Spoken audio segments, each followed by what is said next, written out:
What's your trigger for eating? Why do you eat? I mean, really, what is the reason you actually go to food, pick it up, and put it in your mouth? Is it because you're hungry? Your body has told you it needs fuel? Or is it for something else? And how do you know? How hungry are you right now? One of the most important habits that we can learn in living a healthy life is how to understand our triggers for eating, how to understand our hunger signals, how to listen to them, and how to respond appropriately. Most of us get to unhealthy states in our lives when we're making unhealthy choices, we're responding to triggers that aren't hunger, or we're overeating. So this really is a key skill. And in this video, I want to look at the difference between psychological, or if you like, external triggers for hunger, and physiological, internal reasons for hunger. And I'm going to share with you both the hunger scale, how to use it to tune in and to really listen, to train our body to pay attention to those hunger signals, and how to use my 3W, 3H framework in order to tell the difference between internal and external. How to decide whether we really should or shouldn't eat as appropriate in the situation. So if that sounds good for you, make sure you put in the comments whether you think you only eat for hunger, or what might be some of the other reasons. What are some of your cues you know that you eat when you're not hungry? And put those comments in. I do go back and read every single one of them. So how do we tell if we're really hungry or not? Because I think most of you, and if you're anything like me, will have had times in our past, in your past, where you've eaten and you weren't hungry. Why should we eat? Well, remember, food is the primary fuel for our body. That's how we keep ourselves alive. It's how we repair our bodies. It's how we stay healthy. It's how we protect ourselves from disease and illness. It's how we function. It's how we live. So it's important to get it right. And it's important to really be able to understand and differentiate the real physiological cues for hunger, right? These internal triggers. These are things like that growling sensation in our stomach, that sinking feeling, that you notice that thoughts about food and drink come back into your mind. You might feel a bit lightheaded or use just a lack of focus. Remember that glucose is the primary fuel for our brains. It's what we convert our food into in our bodies and keep our body running. That's our primary energy source. And so when your blood sugar levels drop, you might find that you lose focus, that you're going between a couple of tasks and not getting any of them done. Or you can't remember how to spell a simple word that normally you'd be able to do. You find yourself unable to make a decision. Like, all of these things can be signs that you're hungry. If you leave it longer, of course, you might get headachy, you might feel nauseous. So knowing those cues is really important, because if hunger's the problem, then food is the solution. Food is the solution to hunger. But notice that if hunger is not the problem, then food is not the solution, because food is the solution to hunger. So we thought we might start by just talking about the hunger scale. Now, there's lots of different ones out there, but the basic premises is that you want to actually be able to listen and ask yourself, well, how hungry am I? What signs am I noticing? And I put it up here on the whiteboard. Hopefully you can see it. That I've listed 4 zones. It might be a scale of 1 to 5, for instance. And it's sometimes helpful to think about putting a number on it. 1 to 5, 1 to 10, +5 to -5. There's all sorts of ones out there, 1 to 100. But really ask yourself the question, when you're noticing hunger, how hungry am I? Am I slightly hungry? Here in this zone, maybe from 2 to 3 on this 5-point scale. Let's say we did choose 1 to 5. So this would be 2 to 3, slightly hungry. I've got that growling feeling. I've got that little bit of lightheadedness. I'm thinking about food. I'm like, oh yeah, it's time to eat. So that's the signal we want to be listening for, just slightly hungry. And then, of course, we want to solve it with food. We want to bring ourselves to the place where we're comfortably satisfied, maybe between 3 and 4 on the scale here. And notice that satisfied is that sense of satiety, that comfort level, that I noticed food in my stomach, the sensation of hunger has gone away, the growling's gone away, the lightheadedness has gone away, I'm feeling fine, but I'm not yet feeling full. If you like, full is the dividing line here between satisfied and stuffed. And one of the reasons is it takes about 20 minutes to get from our stomach to our brain, to get that signal that we've had sufficient. And by the way, our stomach is just in about there somewhere. It's only about as big as our fist. To think about that. That's really big. Now it does expand. And as I said, it takes your brain a little while to get that signal. It takes about 20 minutes for all of the systems that are involved, and there are a lot, by the way, in regulating our hunger signals. It's very, very complex, regulating hunger signals. And so what we have to do is we have to turn off some hormones, we turn on some other hormones, things like that. It's a lot of processes going on. So we want to stay in this zone. This is really kind of the healthy zone. And if you think about it, I like to think about the fuel tank from being like 1/4 to 3/4 full, like this. And this will keep us in calm, control. We should return to the state in the middle where we're not thinking about food at all. It just kind of disappears from our consciousness. You might do things like this in the morning. Like, for instance, you might have breakfast and then you go to work, or you start doing your chores, you go about your day, and you're not thinking about food at all. And then later, thoughts of food will start to come back in. You'll start to notice the signals. And you drifted back into slightly hungry. Time to eat, time to top up. Of course, sometimes we've stopped ourselves tuning in. We've trained ourselves not to listen, or we get really caught up in things, or we just ignore that hunger signal. Now, normally what happens is real hunger can be delayed. It'll come up and you can say, oh, it's not quite time. I can wait a little bit longer. Lunch is coming up soon. There's food coming, brain. We can wait a bit. And it will just die back down and come back 20 minutes or so later. That's about the cycle. If you leave it too long, though, we end up down here in what I call starving, in this, 1 to 2 zone on this 5-point scale. And I put to you that this is a place we want to avoid. You all probably know why. Have a think about the kinds of choices you make when you let yourself get over hungry, when you notice you're in starving mode, when you're ravenous. Most of us don't go, I'm hungry.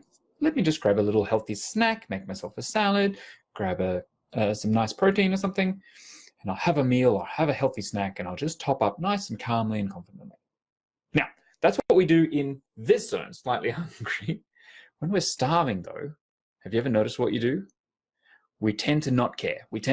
Our thinking brain goes out the window, Our brain has given us a few signals, we've ignored them, and so finally our primitive brain, our survival brain, takes over.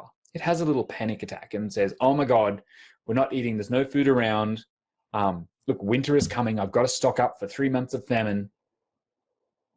Let's eat something now. And if you really have that urgency about it, that need, then you've probably gone too far. You're too low on the scale. And the trouble is, we then don't tend to make sensible choices. We tend to go to the chips, the chocolate, the cookies, the cake, the carbs, the Chardonnay. We go to lots of unhealthy convenience type foods. We grab whatever is available. And have you noticed, you tend to eat really fast. It's not like, ooh, a chocolate, block of chocolate here. I'll just break off one teensy square. I'll just have a little bite. That's really nice. I'll have another little bite. I'm just going to savor it. No, we tend to scoff. We tend to eat as fast as we can. And you also notice when you stop, we tend to stop when the food is gone. Not when we get to comfortably satisfied, not when when we're right in the middle here in satiety, when the sensation of hunger goes away. We eat until the food's gone, and we end up all the way over here in stuffed. That feeling of fullness, we actually feel sometimes bloated and overfull. We feel sick. We feel lethargic.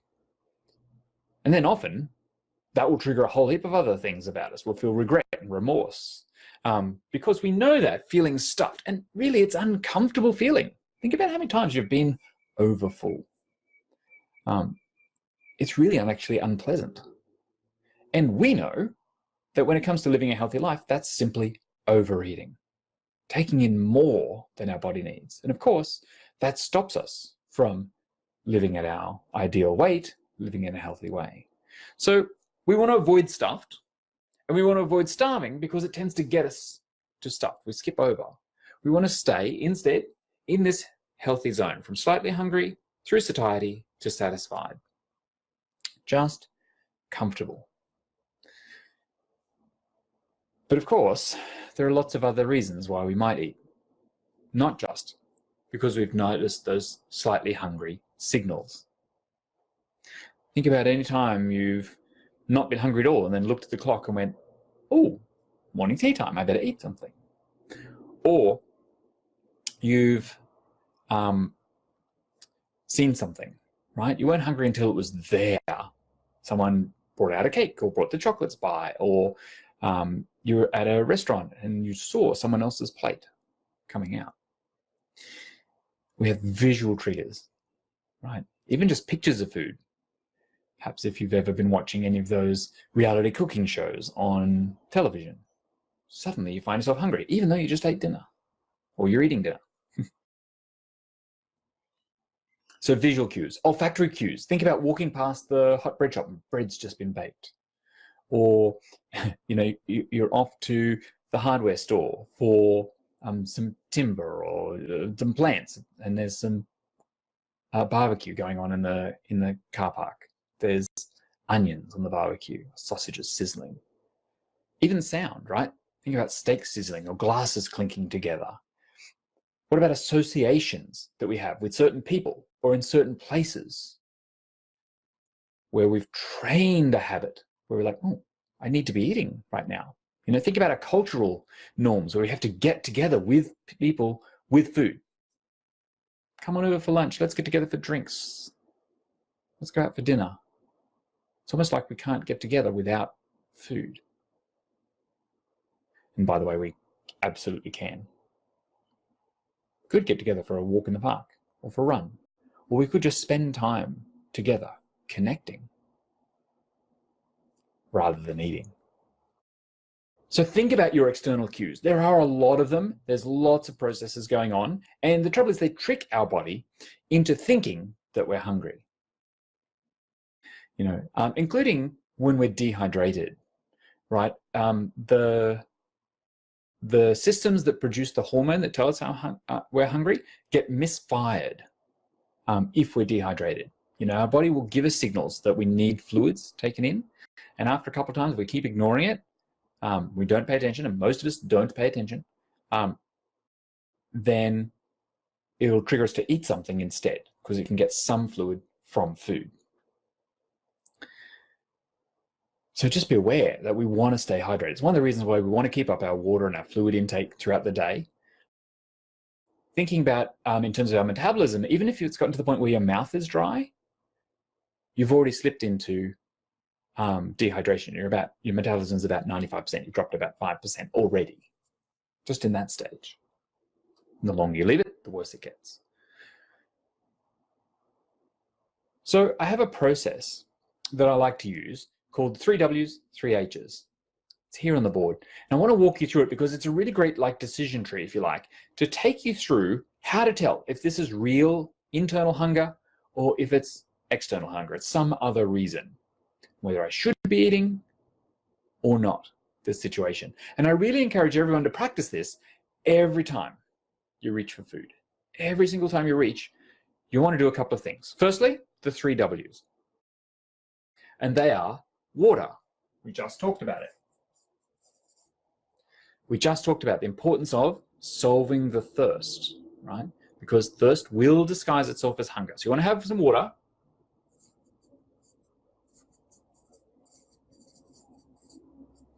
You want to wait a couple of moments and walk away from the triggers, the visual olfactory sensation. So you want to just wait a couple of minutes and walk away and really just give your body a time to notice, like, well, was it just thirst? If I have a drink of water and I wait a couple of minutes and it goes away, the sensations of hunger go away, then it was actually just thirst and we've solved the problem. So it's a great place to always start, just to take that out. It's also time to get us to really think about, well, hold on, I'm reaching for food here. How hungry am I? This is the first H, right? We want to come back to a hunger scale and go, am I really hungry? And how hungry am I? Where would I rate myself on the scale? Is it 1 to 5? Am I at a 3? Am I neither hungry nor not hungry?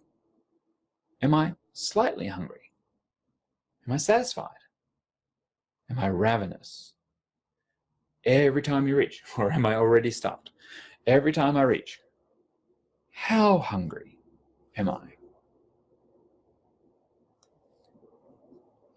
Then, if you're like, yeah, I'm hungry. Okay, I'm in this zone. 1, 2, coming up to 3. Then the next question to ask yourself, to double check, is, would a healthy choice appeal to me right now?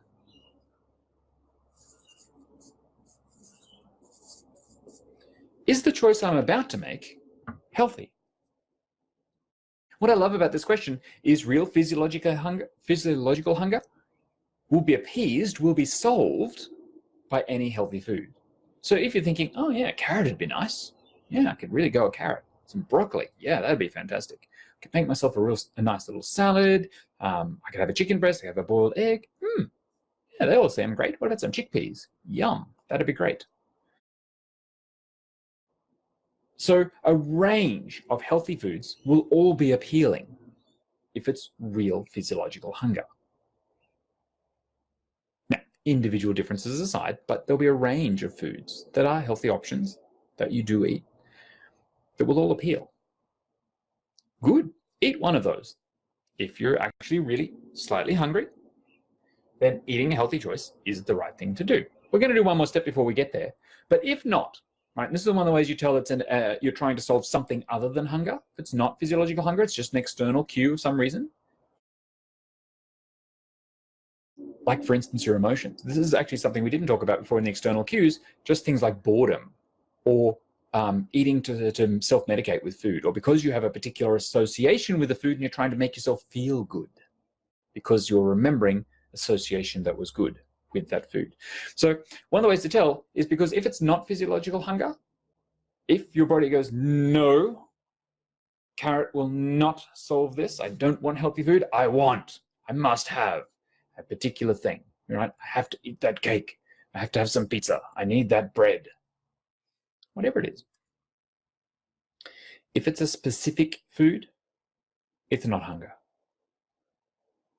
You're trying to solve something else because of the associations you've created about that food. So if you are not interested in a healthy choice, you're not really hungry. My final step. So water, wait, walk away. How hungry am I? Would a healthy choice solve this? Is to ask yourself, will this choice make me happy?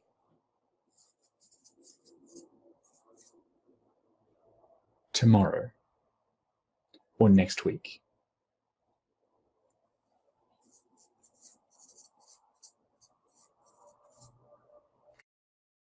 And I wonder if that changed anything for you. So many of us go to food to try and self-medicate, to make ourselves feel better. I'm like, yeah, I'll feel really good if I eat this chocolate bar or this cake or these cookies. How will I feel about it tomorrow, though? Will I be proud of that choice? Will I be like, yeah, I'm really looking after me? Or, you might say, is this a planned indulgence? Am I purposely choosing the pleasure and the joy of this? And there's no regret and remorse later. Am I when I'm actually hungry and I'm choosing to have this on purpose? Okay. Or will I regret it? In 20 minutes time, if I'm stuffed, in an hour, will I regret it tomorrow? Will I be guilty, remorseful, or regretful? So notice that if you have your water weight, you walk away, and you get 3 yeses, yes, I'm hungry, yes, a healthy choice would solve it, and yes, I'll be happy about this choice tomorrow, then eating is the correct response. Choose that healthy option or that planned indulgence and eat it until you're satisfied, just comfortable. And if not, if you get a no in any of these stages, it's not really hunger, or a healthy choice wouldn't solve it, or it won't make you happy tomorrow, then eating is not the answer. You're trying to solve something that isn't hunger, and so food is not the solution. Food is the solution to hunger. So I want you to think about which of these skills will you take away? Do you need to try the 3W3H technique every time you reach? And seriously, I encourage you to do it every time you reach for a week or 2 or 3 or for a month. Really train it in so that these questions become automatic in your mind. You just always run through them every time you reach for food. It's amazing how quickly that can train in. Or will you start rating your hunger level every time you find yourself eating? How hungry am I now? How hungry when I finish? And if you can, how hungry am I 20 minutes after finishing, half an hour after finishing? Just notice, pay attention. Are you staying in this healthy zone, or are you drifting out into overhunger or overfull? And remember, most foods only last 3 to 4 hours in our body. So think about how long has it been since you've been eating, and should you be requiring more fuel at this point? And if so, do you have the food for that next top up or that next meal ready? Do you have it organized? Do you have it with you? Have you set yourself up with an emergency snack just in case the car breaks down, you get delayed, there's something else that comes up at work, so that you don't go too far, right? You don't wait too long. How could you solve it? What emergency snack do you have with you now? So 3 big skills here: the 3 W's, 3 H's, the hunger scale, and planning for hunger.